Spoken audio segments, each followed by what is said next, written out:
I can't take any credit for this. It is not my rant. It belongs to some of my colleagues around the Ontario Hockey League. But I would say this. The fact that we're talking about it shows that we are all in mid-season form. Let's go back to earlier this week. The Guelph Storm playing a road game in London. The Knights double the Storm 4-2. Matt Poitras scores both Guelph goals. In fact, Poitras is the only player in the game to score twice. And yet, when the 3 stars are announced at the end of the game, all 3 go to the hometown Knights in a 4-2 London victory. That prompts Larry Malott, who's the radio play-by-play voice for the Guelph Storm, to take to social media to express his frustration. Malott tweets that if this is the way you want to play the game, just call it the 3 hometown stars. Visitors need not apply. And then the flurry of responses, including one from Steve Bell, who calls radio games for the Windsor Spitfires.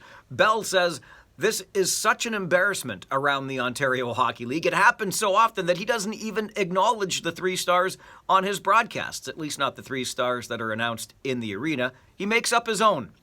And finally, Chris Pope. Yeah, that Chris Pope, my broadcast partner on Kitchener Rangers games, he's like family. He's like flesh and blood.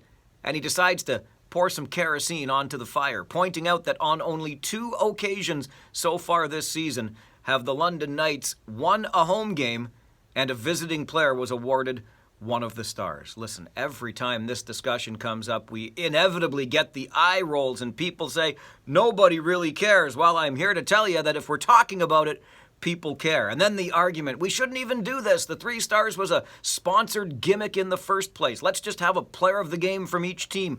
Okay, cool. I'm with you. Let's advocate for that. But until we change the system, the 3-star system is the system we've got. So let's just play it square. It's really easy. I know 3 is an odd number, but if you've got 3 stars to give out, you give 2 to the winners and 1 to the losers unless the game is a blowout. It really is that simple. So save your argument about the 3 stars being picked by some intern who's basically there with the team as a volunteer. It's easy to teach the intern the right way to do the job.